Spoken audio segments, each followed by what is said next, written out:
Garbė Jėzui Kristui. Kaip gera būti tokiam surinkime, kur žmonės susirinko dėl svarbiausio dalyko. Netiek daug liko vietų, kur žmonės susirenka dėl Dievo. Ir todėl net ir nesinori nieko pasakoti iš tikrųjų, nes atrodo, jis čia yra, Tėvas, Sūnus, Šventoji Dvasia, jis yra artimas ir mes stovim, sakom, jo akivaizdoj. Yra tokia giesmė, leis priartėti Dieve prie tavęs. Ir tada tu pagalvoji, bet kaip priartėti, jeigu mes jame esame ir jis yra mumise ir nėra nei vieno atomo, nei vienos ląstelės, nieko šiame pasaulyje, kas nebūtų tame Dieve, tai kurgi tas atstumas, jeigu mes dar vis nearti. Jis čia yra. Ir tada toks jausmas, kad Dieve, Dieve, Šventoji Dvasia, nuskaidrink mūsų širdis, apšviesk mūsų protus, kad tavo slėpinius geriau pažintumėm. Tai va. Na, bet kita vertus labai paprasta. Mes vieni kitiems irgi padedam savo įžvalgom, savo pasidalinimais. Tai dabar aš bandysiu jums papasakoti apie Jėzų Kristų. Labai sudėtingas klausimas, labai sudėtingas uždavinys. 2000 metų, na ir jei tikėsim pranašais, tai žmonės turbūt nuo žmonijos pradžios kontempliavo, meldėsi, ieškojo atsakymo į klausimą, kas yra Dievas. Ir ne tiek jiems rūpėjo tai suprast protu, kiek iš tikrųjų jei yra Dievas. Aš noriu būti bendrystėje su juo. Ta žodis komunija, common sense, commonwealth, common, bendras, aš noriu būti bendrystėje su juo. Ir tūkstančiai metų tos patirties, kaip kontaktuoti su Dievu.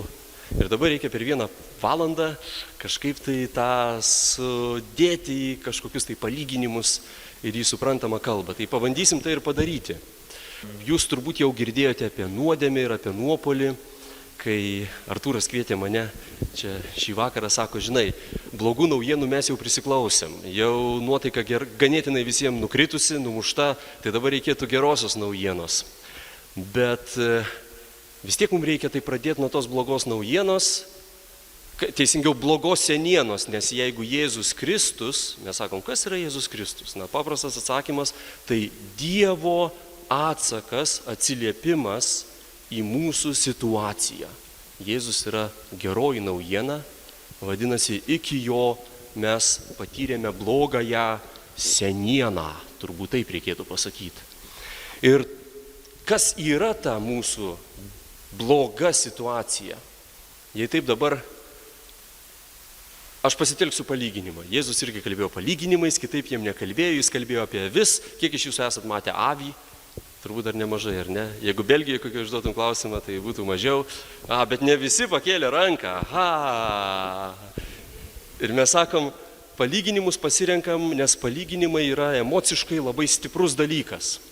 Kai ganytojui avių papasakoja apie vilką, jam labai baisu, nes jis žino, kas vilkas yra.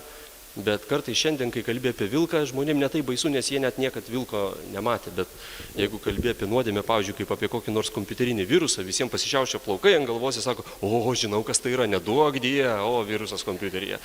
Tai jeigu bandy dabar nupasakot pačią pirmą tokią mintį, kurią mes randam Katalikų bažnyčios katekizme, Vatikano antrojo susirinkimo dokumentuose, visada kai bažnyčia kalba apie žmogų ir Dievą, ji pradeda nuo vieno įdomaus teiginio. Dievas pamilo žmogų ir panoro, ir čia cituoju pavyzdžiui, Lumen Gentium, antro Vatikano dokumentas apie bažnyčią, ir panoro žmogų pakelti į savo garbę. Arba panoro pasidalinti su žmogumi savo gyvenimu. Ir kasgi čia pasakyta? Ir man atrodo, kad pati pagrindinė mintis, kad mes esam tartum toks prietaisas žmogui, tau ir man duota dovana gyventi pilniau, gyventi apsčiau, gyventi turtingesnį ir vis turtingesnį gyvenimą. Mes esam tartum toks elektros prietaisas su laidu. Ir Dievas sako, tu gali pasijungti į elektros šaltinį. Šventas Augustinas įdomiai sako, kiekvieno iš mūsų sieloje yra Dievo formos skylė. Gali įsivaizduoti tokią skylė tartum baterijai įdėti. Prietaisas neveikia, jeigu neįdedi baterijos. Ir mobilusis telefonas labai greit nusminga, jeigu baterija yra prasta. Ir Dievas sako, čia yra tokia dovana, tu gali pagerinti savo sielą, pagerinti savo gyvenimą, bet būk atsargus. Tu turi laidą, į ką tu pasijungi. Dievas panoro mus pakviesti į savo gyvenimą ir jis tuo tartum sako, aš sukūriau tavo sielą su laidu, kad tu pasijungtum į patį geriausią, į patį gyvybingiausią šaltinį. Į mane, į Dievą. Visa kita yra mažiau nei Dievas. Nes čia yra toks įdomus išbandymas. Jei žmogus pasijungia į dalykus, jeigu tu ir aš, mes pasijungiam į dalykus, kurie mus pranoksta, mes viršijam save. Mūsų gyvenimas skleidžiasi ir mes ragaujame vis daugiau pilnatvės, laimės. Bet jeigu mes pasijungiame į dalykus, kurie yra mažesni nei mes, mūsų gyvenimas siaurėja, į dalykus, kurie neverti žmogaus, mūsų gyvenimas siaurėja, kol mes įeiname į tokį mažą kampą ir sumenkstame. Girdėjo tokį žodį nužmogėti. Įdomu, kad žmogus niekada nestovi vietoje, jis gali nužmogėti, jis gali taip pat pakilt galingų skrydžių virš vien tokios kasdieninės tikrovės. Ar jūs maždaug ragaujat, ką aš sakau? Tai tartum automobilis, kuris tu ir aš esam lyg transporto priemonė, kurios laimingam riedėjimui reikia pačio geriausio kuro. Ir kuo tu papildai savo sielos išteklius, kuo tu papildai savo gyvybės ribotą kiekį. Dievas sako, aš, Dievas, mano gyvastis yra aukščiausios kokybės kuras, tu gali mane naudoti. Pasijunk į mane, aš esu benzino kolonėlė, aš esu tas elektros šaltinis, aš esu tas 220, kuris tavo prietaisą padarys gerai veikiantį gyvą ir apstų tikrovės, gyvybės, gyvasties. Taigi ir čia mes kalbam apie komuniją, apie bendrystę su Dievu. Viena bėda, tačiau, kažkaip jau taip yra. Mes pastebim, kad mes chroniškai linkę pasijungti į kažką mažiau nei mes patys. Ir pavyzdžiai labai paprasti. Tu nubundi iš ryto ir sakai, wow, koks fainas rytas, nuveiksiu kažką prasmingo. Iš karto eisiu, matau studentų čia yra, iš karto eisiu ruoštis egzaminui, koks bus geras vakaras, visą dieną skaičiau, ar ne? Ir vakare tu net nesupranti, kas nutiko, kad visą dieną prasidėjai prie Facebooko. Kas čia? Ir tu galvoji, ar tie draugai tikri, ar netikri? Toks jausmas, kad visa diena praėjo, bet tu jos negyvenai. Ir tas žodis tuštybė yra labai prasmingas. Nes kai žmogus nuolat įgyja chronišką priklausomybę prie pasijungimo į mažesnį, į menką vertį gyvybės šaltinį, pavyzdžiui, į daiktus, į ambicijas, kasdieną. Ilgainiui žmogus pradeda jaustis, kad jis negyvena. Mano gyvenimas yra tuščias, mano gyvenimas yra kas nutiko kad mirtis atėjo ir tada mirties akivaizdu įstaugi iš siaubo, nes mirtis nubudina visus, pažadina ir tu nubudai ir supratai, kad tu negyvenai.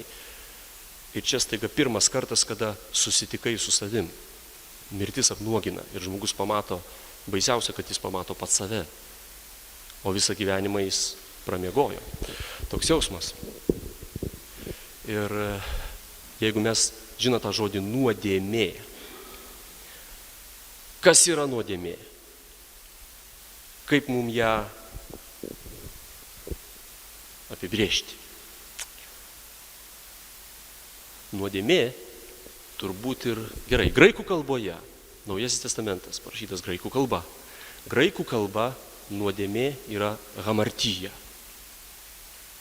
Hamartija. Pasakyk hamartija. Taip, mes mokomės, gerai, atsiminsim. Hamartija reiškia nepataikyti į taikinį. Labai paprasta, mintis labai paprasta, jeigu žmogui duotas laidas, iš viso Naujasis testamentas tokia kaip elektriko atmintinė. Atsimenat apie dvasios laidą, jis duoda dvasios laidą, tai tartum tu pasijungi kažkokį dievą, dvasios laidų, bet gerai, bet jeigu tu nepataikiai pasijungti teisingą šaltinį, štai tau ir hamartija, štai tau ir nepataikymas į taikinį, štai tau ir nuodėmė, tu manei, kad tas dalykas, į kurį tu sudėjai viltis, ant kurio tu pastatėjai savo gyvenimą, yra vertas ir jis padės tau gyventi ir praeina daug laiko ir pamatai, kad tai buvo niekis, tai buvo pelenai, tai buvo neverta dėmesio, o Dievo šaltinį tu pražiopsojai. Tu nepataikiai jį. Tai baisu. Lotynų kalboje žodis nuodėmė skamba pekata, dėmė. Kas yra dėmė? Dėmė irgi, įsivaizduokime, dėmė ant stiklo ir tu nematai nieko. Arba kokią nors tepalų dėmę ant laido ir tas laidas vėl tu negali pajungti jo į elektros šaltinį. Ir čia yra moralas toks, kad taip mūsų siela trokšta Dievo, mes visada jo norime ir norim būti kontakte su Dievu. Nes Dievas yra kas? Dievas yra lygų gyvastis. Dievas yra išmintis. Dievas yra meilė, tai reiškia atvirumas visiems dalykam. Dievas yra laimė. Dievas yra geriausia, kas yra. Ir staiga tavo siela dengia tartum dėmė. Tavo veiksmai, tavo pasirinkimai padaro tavo sielos akis nematančias ir tu net nematai krypties, kaip į Dievą pasijungti. Ir jūs turbūt tada girdėjote, lietuvių kalboje be abejo nusidėti, žinote, ką reiškia, ar ne? Paimti save ir nudėti save šalin ir tuo laidu net nepasieki Dievo. Ir tada mes žvelgiam į savo situaciją ir sakome, ta nuodėmė, tas mūsų nesugebėjimas būti vienybėj su Dievu yra tiek įaugęs į mūsų gyvenimą, kad mes pradedam kalbėti apie gimtąją nuodėmę. Girdėjot tokį dalyką. Kas yra gimtoji nuodėmė? Tai nereiškia, kad vaikas gimęs yra blogas ir piktavalis. Nors šventasis Augustinas sakė, kad jeigu kūdikis turėtų suaugusio žmogaus jėgą, jis suplėšytų mamą į gabalus, kai nori pavalgyti. Gerai, nežinau. Čia kas turi kūdikių gali geriau pasakyti, bet gimtoji nuodėmė iš esmės reiškia, kad kas su mumis nutiko. Vienintelis dalykas, ko mes tikrai giliai trokštam, yra Dievas, yra tikrovė, yra Dievo meilė. Ir mes niekaip nesugebam būti vienybėje su Dievu. Mūsų gyvenimas, mūsų veiksmai neatitinka Dievo meilės. Mūsų išmintis yra kaip numirėlio mirusios smegenys, lyginant su tuo, ką Dievas pažįsta ir kaip Dievas mato pasaulį. Jūs turbūt prisimenat, apaštalas Paulius nekartą kreipėsi į mus, ne į mus, bet sako, žinai, žmonės yra bėdoje. Jiem atrodo, kad jie gyvena, o iš tikrųjų jie yra kaip zombiai, kaip numirusieji. Kristus prikelia mus iš nuodėmių ir mums atrodo, kad mes gyvi, bet Paulius tartum sako, jeigu lyginant Dievo gyvybės ir gyvenimo perteklių su tuo, ką mes patiriam kaip pasaulį ir gyvybę. Tai yra kažkas panašaus, kas palygint gyvą žmogų su lavonu. Jie yra toje pačioje vietoje, tuo pačiu metu, bet tikrovę patiria visai skirtingai. Tai toks įdomus klausimas, žinot. Jeigu jau taip yra ir jeigu mes nepajėgus rasti šaltinio ir netgi jeigu rastume, mūsų gyvenimai tokie sumenkę, kad Dievas turbūt būtų mums nepakeliamas. Kaip girdėjote apie Liujisą, toks rašytas. Kas girdėjote apie Liujisą? Turbūt Artūras jums irgi čia kažką pasakoja. Turbūt jis pasakoja daug apie Liujisą, nes mes abu įsimylėjai Liujisą. Narnijos kronikos, tiesiog krikščionybė, didžiosios skyrybos ir panašiai. Pakelkite rankas, kas girdėjote apie Liujisą. O, labai mažai, taigi dabar iš karto po to knygynai uždaryti, bet rytoj nueinate į knygyną ir sakot, ar turit ką nors C.S. Lewis arba Levis, ir jums iš karto knygų verta paskaityti. Ir jis sako, čia yra baisiausia žmogaus gyvenimo tragedija, kad vienintelis dalykas, kurio trokštam, mes turbūt negalėtumėm jo pakelt. Jei prisimenat Senajame testamente, yra pasakojimų apie tai, kad Dievo neįmanoma išvysti ir likti gyvam.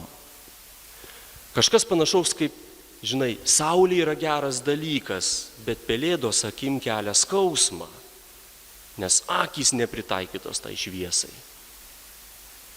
Tai yra kažkas panašaus, kai grožio yra tiek daug, kad tau tiesiog užgniaužia kvapą ir, žinai, žmogui ištiko insultas ant kalno viršūnės, nes jis pamatė tokį gražų peizažą. Kas yra peizažas lyginant su Dievo grožiu? Senajame testamente netgi pasakojama, kad izraelitai, Dievo išrinktoji tauta, turėjo šventyklą ir toj šventykloje buvo speciali vieta, vadinama šventų švenčiausioje. Na, suprask, ten Dievo buvimo tirštumą jau. Kur tirščiausiai Dievas yra šioje tikrovėje? Ten šventų švenčiausioje tikėjo izraelitai.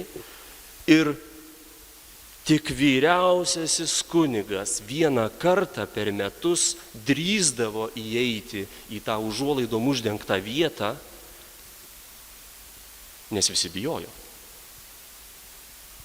Tai yra tartum, žinai, tavo prietaisas gali pakelt, elektros rozetė duoda 220, ar ne, o tu gali pakelt tik 10. Ir kas bus, jeigu tai pajungs tave? Pasmirsta viskas. Ar 220 yra blogai? Ne, bet prietaisas yra per silpnas. Ir tas vyriausias kunigas buvo Dievo patirties profesionalas, virtuozas, visas gyvenimas, iš kartos į kartą buvo, kaip padaryti, kad tu stotum Dievo akivaizdoje. Ir tai nebuvo pats Dievas, tai izraelitai taip gražiai sakydavo, tai Dievo pakojis. Na, kitaip tariant, labiausiai, ką jau galėtum žemėje dieviško patirti. Kaip padaryti, kad aš ten įeičiau ir likčiau gyvas, nes aš esu labai maža talpa šitam kurui. Mano benzino bakas nepajėgus priimti tokios kokybės dyzelį. Ir sakoma, kad jie turėjo, vyriausio kunigo drabužis buvo apvedžiotas tokiais varpeliais, o prie kojos pririšta virvė. Jis įeidavo ten kalbėtis tautos vardu su Dievu, o ten kažkas stovi ir klauso. Žvanga, vadinasi gerai, dar gyvas. Bet jeigu nutilo, matyt blogai pasiruošė. Kaip dabar jį iš ten ištraukti? Tai tada už virvės gali. Ar pagaunat pačią pagrindinę šito dalyko mintį? Dievas yra tartum per geras patiekalas mūsų sugedusiam skrandžiui. Dievas yra tartum per didelė elektros srovė mūsų menkam organizmui, prietaisui.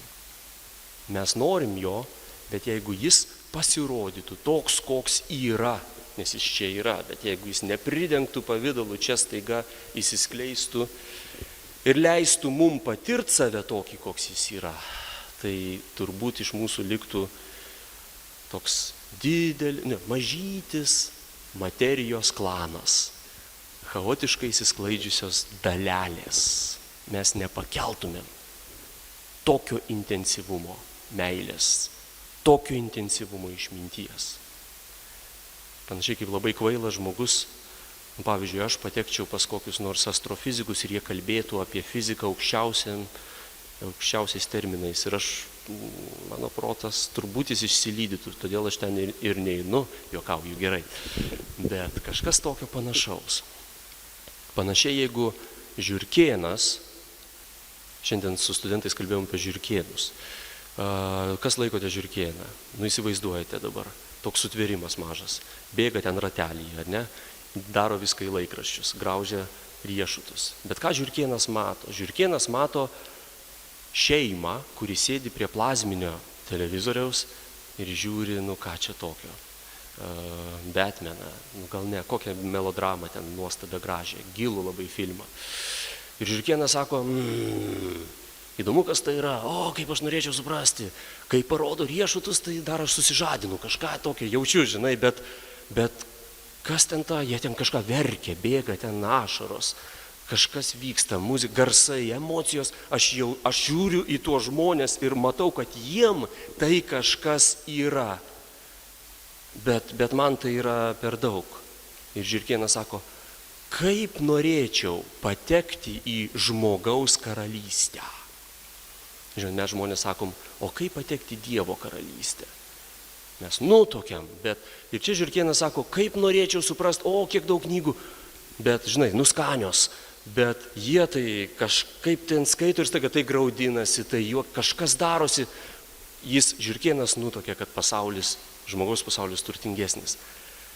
Ir jeigu žiurkėno smegenim duotum tą visą žmogaus emocijų ir supratimo spektrą patirti, staiga iš karto gyvūnėlis miręs. Aš manau, arba išprotėjęs.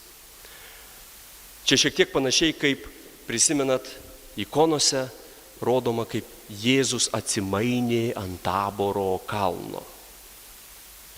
Toks normalus žmogus, Jėzus iš Nazareto, pasiima 3 mokinius ir ant Taboro kalno užsivedęs, ten kažkas staiga pasidaro. Transliacija pasikeičia, bangos. Pradeda rodytis labiau, kas Jėzus iš tikrųjų yra. Šalia jo atsiduria veikėjai iš anapus, Elijas ir Mozė.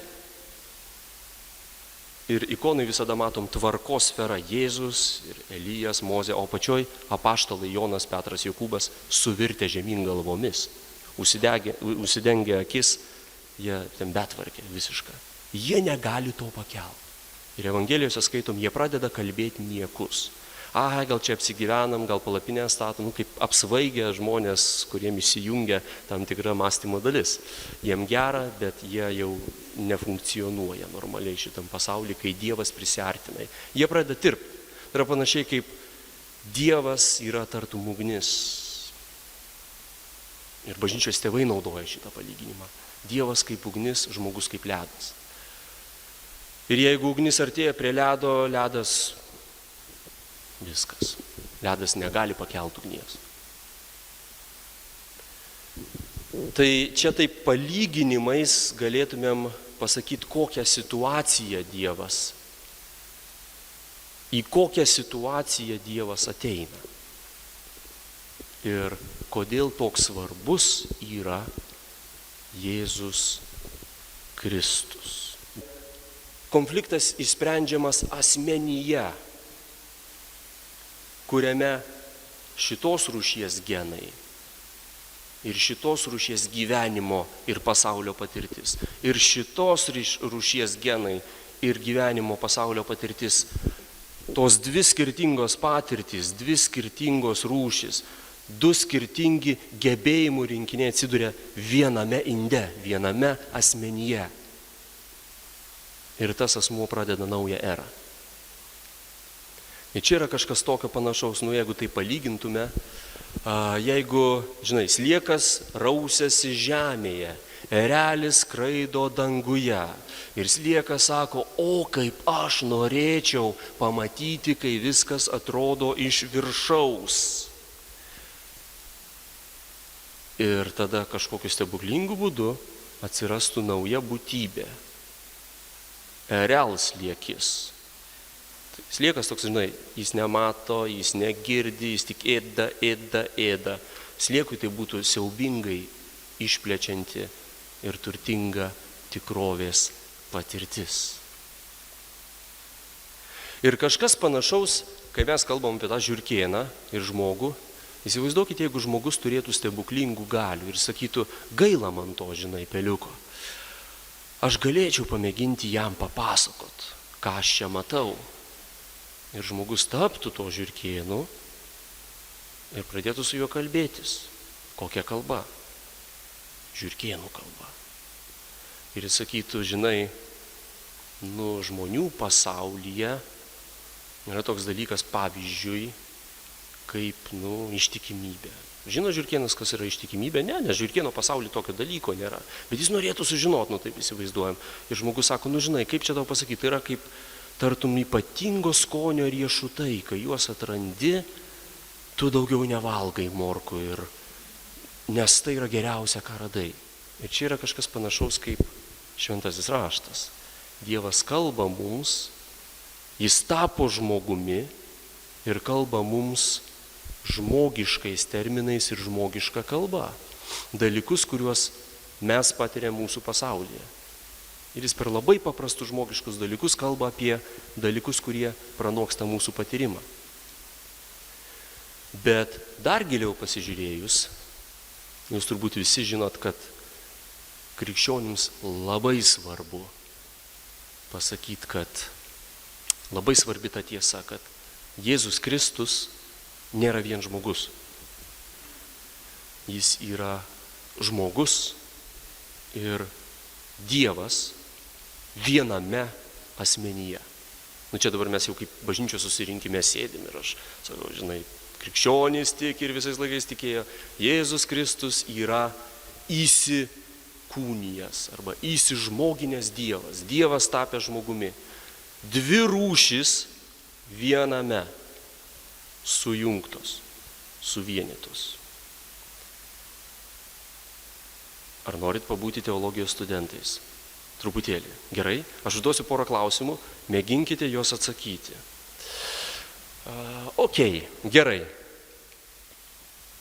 Dėstytojams draudžiama atsakinėti. Kiek tėvų turi Jėzus Kristus? Nebijokit, rėžkit. Čia yra toks kreivas klausimas. Vieną, nesakot, turbūt Dievas, yra Jėzus tėvas. Aha. Gerai, tada aš kitaip paklausiu, kiek protėvių turi Jėzus Kristus? Tokių, kaip čia pasakyti. Gerai, aš sakyčiau, jeigu Jėzų mes vadiname Dievo sūnumi, mes sakom, kad jis turi vieną tėvą danguje. Ir mes taip pat jį vadiname žmogaus sūnumi, o žmogus hebrajiškai yra Adam, taip tariant, nes Jėzų vadinam Adomo sūnumi. Aš sakau, Jėzus Kristus turi du tokius protėvius, ar ne? Dar toks klausimas, kiek kartų Jėzus Kristus yra gimęs? Čia jau teologija. Pabandom. Jėzus Kristus kiek kartų yra gimęs? Kas sakė 2? Teisingai. Nes ką reiškia gimti? Mes kai sakom, jis gimė nuo amžių iš tėvo amžinybėje, kaip Dievo sūnus, kaip antrasis trejybės asmuo. Tai mes, aišku, neturim omeny, kad Dievas, žinai, kaip gimdyvė kažkaip ten ir jį pagimdė, bet mes turim omeny, kad kas gimimu vyksta? Gimimu paveldima rūšis. Kai katė atsiveda kačiukų, katė neatsiveda šuniukų. Ir mes sakom, kas gimė iš Dievo yra Dievas. Jėzus, tas antrasis trejybės asmuo, turi Dievo prigimtį. O kas yra prigimtis? Jis kaip Dievas patiria tikrovę, dieviškų būdų, pilnatviškų būdų. Ir šitas iš Dievo gimęs antras trejybės asmuo gimsta dar vieną kartą žemėje iš moters, iš žmogaus. Taigi tai yra pirma istorijoje būtybė gimusi 2 kartus ir paveldėjusi 2 genų, 2 DNR rinkinius. Dievo DNR, perkeltinė prasme. Aš nežinau, ar Dievas turi genus. Numirsim, pamatysim. Ir žmogaus DNR. Kiek tėvynių Jėzus Kristus turi? 2. Mes esame, atsimenat Jono Evangeliją, Jėzus sako, jūs esate iš pažemių, aš esu iš aukštybės. Ir jis turi omeny 2 skirtingas tėvynės. Bet mes esam kaip namie čia žemėje. Jis yra kaip namuose ir danguje, ir žemėje. Ir jis yra vienintelis, kuris gali judėti iš dangaus į žemę ir iš žemės į dangų. Kaip žmogus, jis stovi tvirtai žmonių pasaulyje, mūsų patirtyje.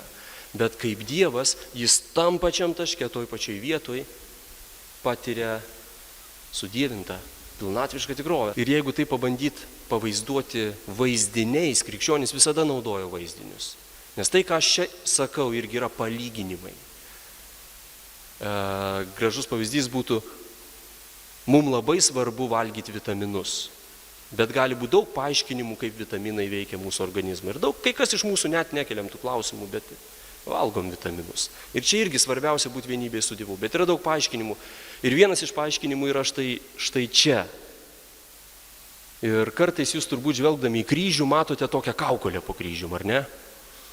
Nuo mažens bent matydavom. Anksčiau nebūdavo kryžių be kaukolės. Ir man mažam būdavo baisu, aš sakau, kas čia mirtis, piratai ar mirtis, nesuprasi kaukolė, kaulai sukryžiuoti.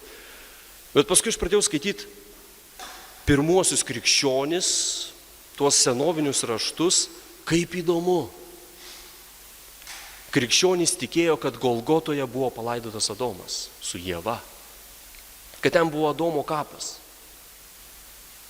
Ir įsivaizduokit, kaip simboliška, kas nutinka. Dievas tampa žmogumi. Ir Jėzus Kristus vaikšto po žemę ir ten labai gražiai tai papasakota, sako, jis skaito antkapius. Ir ieško, visų didžiavyrių antkapius paskaito. Nes jis ieško vieno kapo. Jis ieško savo žemiško protėvio kapo, Adomo kapo. Nes Adomas tai yra žmonės, Adomas tai yra žmonija. Jis yra visų mūsų tėvas. Ir pagal tuo metinį mąstymą atsistoti ant protėvių kapų ir duoti priesaiką arba kažką daryti ant protėvių kapų stovint, tai reiškia, aš ne savo vardu, aš štai to, kuris ten guli vardu, tai darau. Aš atstovauju savo protėvį. Taigi Jėzus užlipa į Golgotą, stoja ant Adomo kapo ir netgi įdomu, jo tikslas yra sutaikyti Dievą su Adomu. Sutaikyti Dievą su žmonija.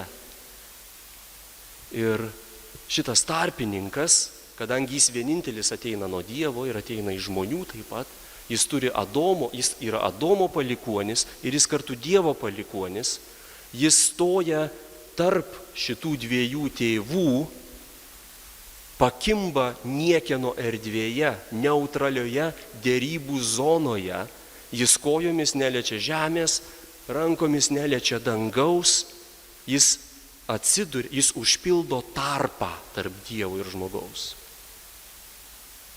Ir todėl mes jį vadinam tarpininku. Kas yra tarpininkas? Tarpinė detalė. Tarp varžto ir detalės. Dedam tarpinę. Jis užpildo tą prarają ir kaip Dievo sūnus jis tartum viena ranka laiko savo dangiškąjį tėvą už rankos. Kaip žmogaus, kaip Adomo sūnus, jis tartum laiko visą žmoniją ir patį Adomą kita ranka, kaip žmogaus sūnus, žmogų už rankos. Ir jame, Jėzuje Kristuje, jo kūne vyksta šitų 2 susitikimas. 2:20 ir 10 cirkuliuoja jame, be jokio trikdymo. Ugnis ir ledas jame viename susidraugauja ir ugnis nesunaikina ledo, ledas neužgesina ugnies, jie yra draugėje. Nes Jėzus Kristus nėra vien Dievas ir jis nėra vien žmogus, jis yra Dievą žmogus. Jis yra ugnialedis. Jam abu pasauliai yra savi ir tik jame viename tie abu pasauliai susivienyje. Galėtume sakyti, kad jis yra dieviškasis, žinai, jeigu 220 ir 10, tai kas ten yra toksai, kai prietaisas nepakelia elektros? Tai transformatorius, adapteris, jame Dievas tampa artimas ir pakelimas ir savas, net ir tokiam žmogui kaip aš. Prisimenat, jis sakė tokį mįslingą dalyką Jono Evangelijoje. Jėzus sako, amen, amen, iš tiesų aš sakau jums. Jūs matysite dangų atsivėrusi ir angelus nusileidžiančius ir kylančius virš žmogaus sūnaus. Jis kalba apie save. Ir ką jis turi omenyje? Senajame testamente yra tokia tuometiniam žydam labai gerai žinoma istorija. Patriarchas Jokūbas bėga nuo priešo, jis atsigula miegoti ir mato sapną, viziją tokį, dievišką sapną, tartum kopečios arba laiptai. Ir angelai kyla ir leidžiasi žemyn. Ir mes taip sakome, kas čia galėtų būti. Jokūbas nubunda, sako, o kokia šiurpulinga, ypatinga šita vieta. Stato ten iškart altorių ir kitaip tariant, jis patiria, kad ką tai reiškia, kad angelai leidžiasi ir kyla. Tai yra vieta, kur dangus yra atsivėręs. Nėra trūkio, nėra prarajos. Tai, kas yra dangaus leidžiasi be jokio trikdžio čia žemyn, tu gali tai paliesti. Ir tai, kas yra į žemės, kyla aukštyn. Ir čia yra vienybė, čia yra draugystė, čia yra komunija, čia yra bendrystė. Ir nuo to laiko žmonės stato šventyklas, jie aukoja aukas, jie visai nori tų Jokūbo kopečių. Kaip paliesti Dievą? Kaip paliesti dievišką likimą. Mesgi visi mirštame, mesgi visi dylame. Jeigu aš gaučiau Dievo genus, Dievo DNR, Dievo likimą, aš turėčiau dievišką likimą, pilnatvišką gyvenimą. Ir čia ateina toks Jėzus Kristus ir jis sako, viskas. Aš, kaip asmuo, aš esu tas pratrūkęs dangus, aš esu tos Jokūbo kopečios. Manimi angelai kyla ir leidžiasi.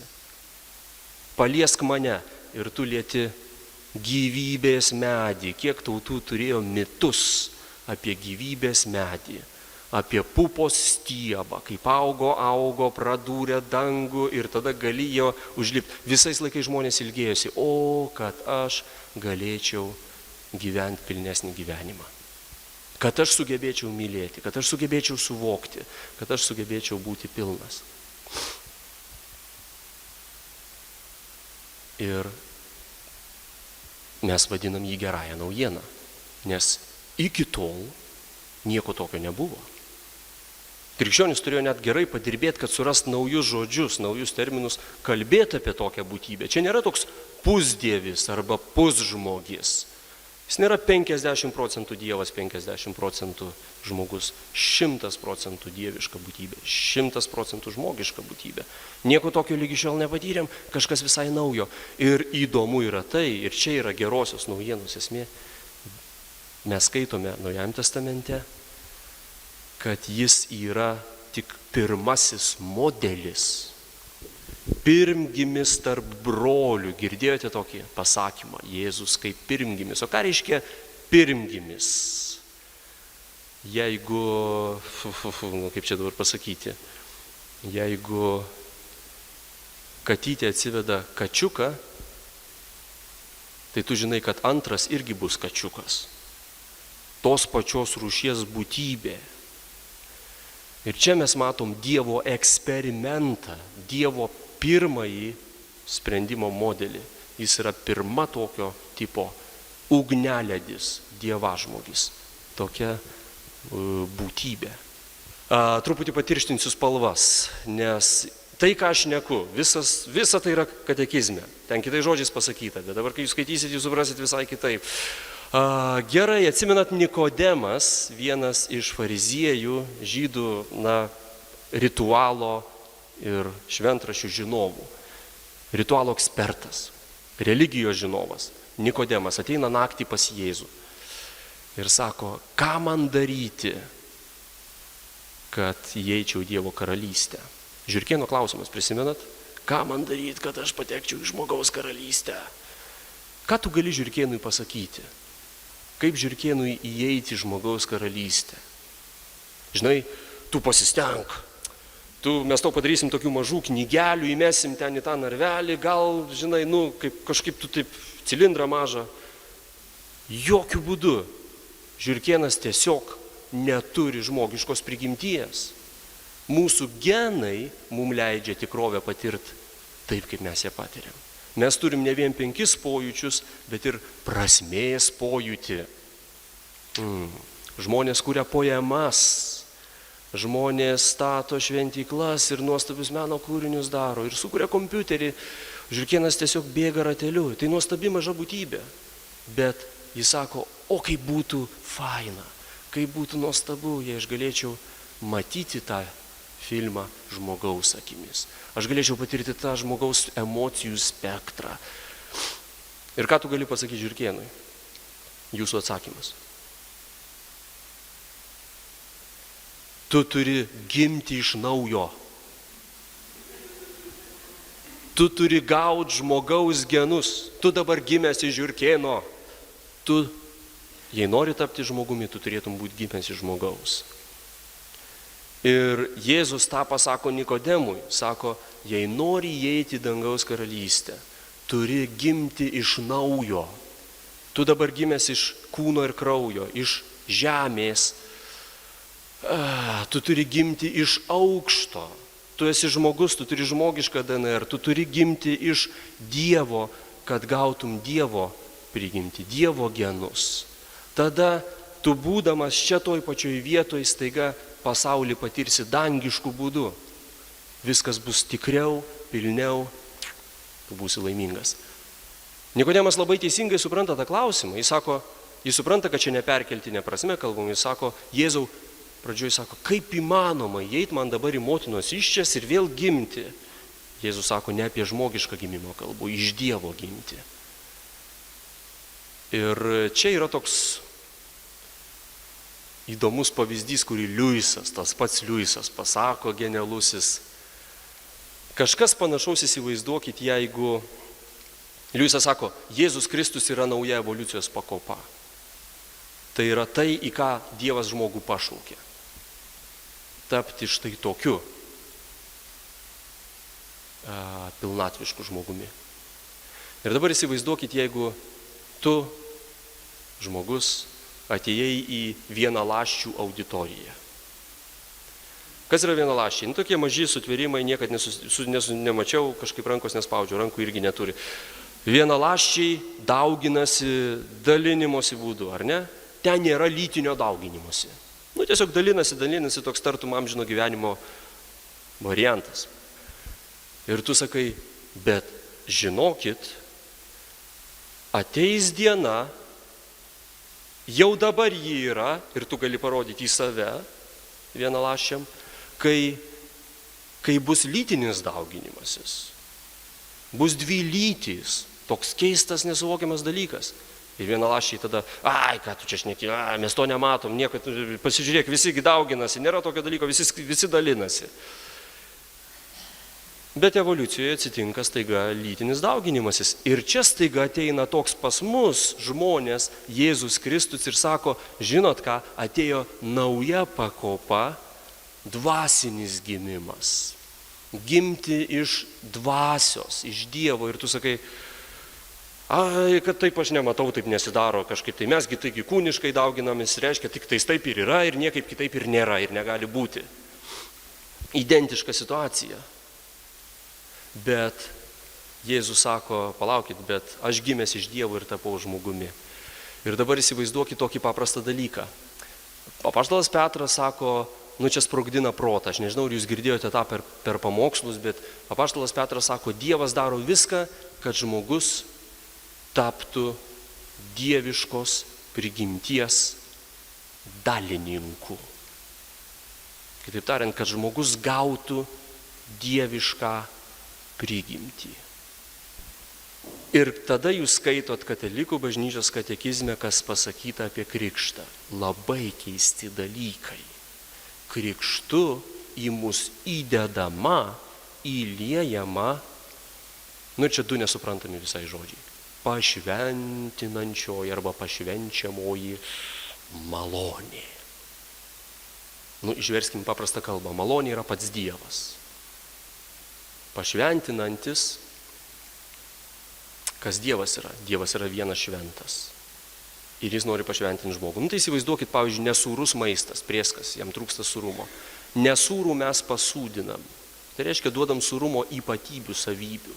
Nesaldų pasaldinam, reiškia, kas nebuvo saldu, mes duodam saldumo savybių. Nelaimingą mes palaiminam, reiškia, kas nebuvo laimingas, duodam laimės savybių. Nepiktą galima papiktinti, o nešventą, kitaip tariant, žmogų galima pašventinti. Dievas gali žmogui duoti savo savybių. Ir tada mano klausimas dabar jums yra toks apie atgimimą iš aukštybių. Mes visi esam žmonės. Mes visi esam gimę vieną kartą. Gimėm iš ko? Iš tėčio ir mamos. Labai paprasta. Iš kūno ir kraujo. Esam žmogiškos būtybės. Bet Jėzus Kristus sako, o kad jūs galėtumėt priimti dar vieną papildomą gyvybės šaltinį, jei galėtumėt priimti Dievo genų injekciją. Kitaip tariant, gimti iš Dievo, paveldėti ne vien iš žmogaus gyvenimą, bet ir iš Dievo gyvenimo būdą. Ir mes girdime, kad mes tą galim, tai gali su mumis nutikti. Ir staiga žmogus išbrenda iš krikšto vandens, jis išpažįsta viešpatį Jėzų Kristų, yra krikštijamas, jis gimė iš aukšto, jis gimė iš naujo. Ir tai yra atvirkštinis, tai yra tartum veidrodinis Jėzaus nuotykis įvykęs. Toks iš aukšto gimė žmogus, kiek tėvų jis turi?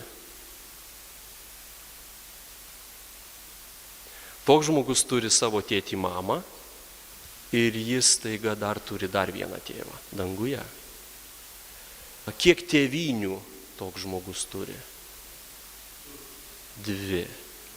Mes esam ne vien žemės piliečiai, bet ir dangaus piliečiai.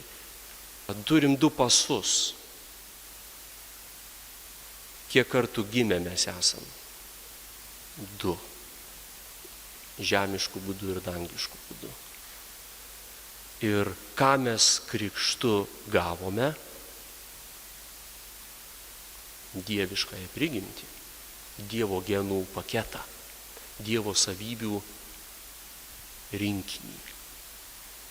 Ir čia dabar jūs turbūt galvojat, bet tai kaip yra, kad Jonas išlipo iš krikšto vandens, o kitą dieną vėl keikėsi.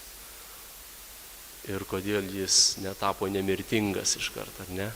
Kur jame tas Dievas? Bet čia toks labai paprastas dalykas, ypač tiem, kurie naudojat kompiuterį. Dieve, kaip čia dar kitaip paaiškinti, aš neįsivaizduoju, bet kompiuteris yra nuostabus dalykas. Jei kas nesuprasit, kas kompiuterį nenaudojat, paprašykit kolegos, jums paaiškins. Ar žinot, kas yra suarchyvuota programa? Zip, tokia, ne? Suarchyvuotoj programoj yra viskas, ko reikia. Bet programa veikia ar ne, kol ji yra suarchyvuota? Ne. O jeigu tavo kompiuteris ir tavo Windowsai per seni, tu gali išarchyvuoti superinę programą, naujausią geimą, kompiuterinį žaidimą, jis neveiks. Mes sakom, kompas neveža. Ar ne? Windowsai per seni. Stringa.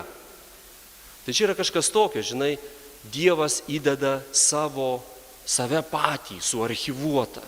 Jis sako, žinai, pradžioj į tave nusileisiu švelniu pavidalu, kad neištaškyčiau tavo, žinai, jeigu Dievas toks, koks yra, įeitų į mus iš karto, taip, kaip sakant, pilnu pavidalu mes įsitaškytumėm ant sienų turbūt, ir sakytumėm, Dieve, aš tave myliu, bet kodėl negalėjai truputį palaipsniui man duoti priprasti prie savęs.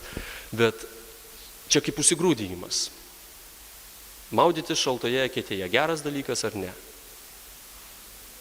Tiem, kas susigrūdinę, tiem, kas palaipsniui įprato tai daryti po truputį. Ir čia tas pats, Dievas yra mumise švelnių pavydalų supakuotas.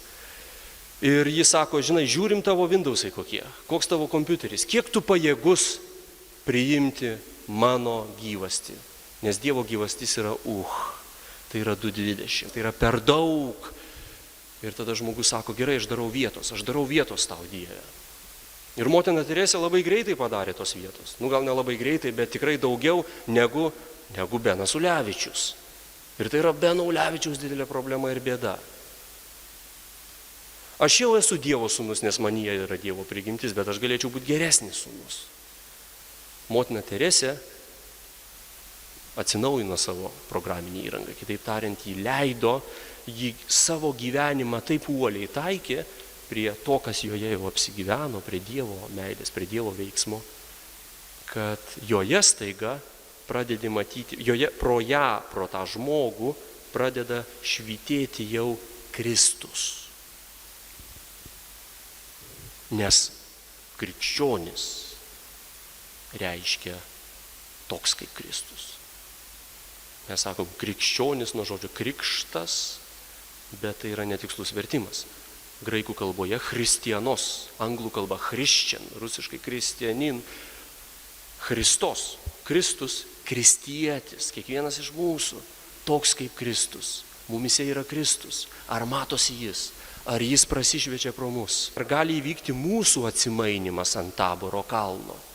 Nes taip, netikintis žmogus žiūri į tave ir kas nutinka, kai jis sako, žinai, aš matau tame žmoguje yra kažkas tai kito. Ir tai mane glumina, tai mane slegia, tai yra ne mano, bet kita vertus aš noriu to, nes Kristus pro tave šviečiasi, kai padarai tam vietos. Tai čia yra labai ypatinga krikščionio paslaptis, kad mes turim dvi prigimtis, žmogiška ir dieviška mumise. Mes esam tokie kaip Kristus, dviejų gyvenimų žmonės. Staiga tu tampi krikščionis ir tu esi ne namuose čia. Tartum namai, bet sakai, ilgimės dangiškos tėvynės.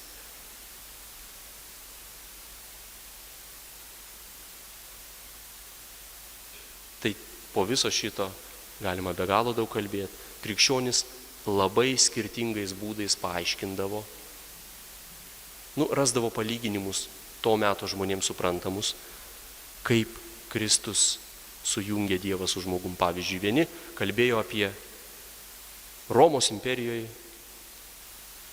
pavyzdžiui, visi labai gerai žino Romos įstatymą. Ir staiga tada koks nors šventasis Anzelmas, o taip pat ir Paulius apaštalas taip panašiai kalba. Sako, įsivaizduokime, mes visi esam teismo salėje. Mus turi bausti už mūsų nusikaltimą. Bet žinot, pagal Romos įstatymą ir pagal žydų įstatymą gali tavo giminaitis ateiti ir sakyti, jis skolingas $1 000 $, šekelių, nežinau. Ir jis neturi tų pinigų, aš turiu, aš už jį sumokėsiu. Arba jis turi patirti mirties bausmę, aš esu jo giminaitis, aš galiu jį atstovauti, paleiskit jį, aš mirsiu vietoje jo. Ir čia mes turim tą žodį, jis mirė už mus, nes jis atėjo ir stojo mūsų vietoje. Ir priėmė, kas yra ta, mes sakom, Dievo bausmė, Dievas nebaudžia, nes jis nėra piktas, nes juk geras žmogus net nebaudžia. Tai negi mes galim sakyti, kad Dievas gali būti blogesnis už gerą žmogų. Bet bausmė tai yra mūsų neteisingų pasirinkimų pasekmės krenta ant mūsų. Ir tada tu sakai, aš negaliu suvaldyti savo gyvenimo, aš nesuprantu, kas darosi, viskas eina vis blogyn. Dieve gelbėk. Ir Dievas sako, gerai, stok čia į šalį, o čia yra mano sūnus. Aš tavo blogų pasirinkimų pasekmės metu ant jo. Ir tada jis mirs už tave. Bet čia yra toks palyginimas, teismo salė. Yra prekybinis palyginimas. Jėzus Kristus mus atpirko. Ką reiškia pirkti? Pirkti, parduoti, turgaus aikštė. Ir turime omeny, kad mes kaip labai pikto vergvaldžio įsigyti vergai. Savo pasirinkimais mes tapom priklausomi nuo labai blogo vergvaldžio. Ir Jėzus Kristus Dievas ieško nuotakos. Ir jis pamilo mus, net ir tokius, pamilo šitą kekšę, šitą žmoniją, ir jis ateina ir sako, tam vergvaldžiui, tam piktajam, kuris yra žiaurus, ne vien apie pinigus kalba, jis sako, paleisk ją, aš tau sumokėsiu. Ir kaip tas vergvaldys sako, man patinka, žinai, kai vyksta blogi dalykai. Tu toks geras, ar ne, gerutis, gerai, tada tu ateik jos vietoj. Ir visa tai, kas būtų nutikę su ja, su šita mergina, nutiks su tavimi. Ir Jėzus patiria visą šitą siaubą. Ir taip jis įsigyja mus, jis atperka mus. Atpirkti reiškia atgal nupirkti iš piktojo vergvaldžio. Tai krikščionys turėjo daug būdų paaiškinti, bet kaip sakiau, svarbiausias dalykas jiem buvo, kaip paaiškinti taip, kad žmonės, pasijunkite į jį, įjunkite savo sielos laidus į Dievą, per Kristų, per šitą adapterį ir transformatorių. Jis yra vienybė su Dievu. Nesvarbu, kokie paaiškinimai būtų, gal kažkuris tau savas, kažkuris svetimas. Svarbu veiksmas, svarbu Jėzau Kristau, aš esu tavo, aš daug ko nesuprantu, bet Dieve. Jeigu ne tu, tai kas daugiau? Tai yra šiaudas, už kurio aš kabinuosi. Tai yra laidas, kurį aš bandau įsitverti. Jėzau, laikyk mane vienybėje su Dievu. Tokia yra ta geroji naujiena ir aš jos visiems mums ir jums ir savo labai linkiu. Gal baigime trumpą maldą, taip pat ir turbūt jūs turėsite šlovinimą ar kažką, aš nežinau. Gerai, tada galim turbūt perėti prie giesmės, aš galiu pasakyti maldą, gerai. Viešpatie Jėzau Kristau. Ir mūsų neaprėpiamas, ir tolimas, ir nesuvokiamas, bet taip pat taip artimas Dieve, Dieve, be kurio mes neegzistuojam, Dieve. Jėzau, mūsų meilė, mūsų kvėpavime, mūsų gyvybė, mūsų širdies plakime, tu esi visa mum, jeigu ne tu, mes esam mirę, jeigu ne tu, jokios laimės mūsų gyvenime nėra. Jėzau, kuris atpirkai mus, Jėzau, kuris sujungė mūsų Dievu, Jėzau, kuris išteisinai mus. Jėzau, tiek dalykų padarai dėl mūsų. Tu mūsų brolis, tu mūsų savas, tu mūsų pirmasis, tu mūsų draugas. Tu iš mūsų, vienas iš mūsų, Jėzau. Mes tave garbinam, mes tave šlovinam ir savo gyvenimus tavo atiduodame, Jėzau. Ir savo protus, ir savo širdis, ir visa, kas mums atrodo, kad mums priklauso, bet visi geri dalykai, Jėzau, iš tavęs. Ir už tai mes garbinam tave ir tau dėkojame. Garbė Dievui, Tėvui ir Sūnui ir Šventai Dvasiai, kaip buvo pradžioje, dabar ir visados.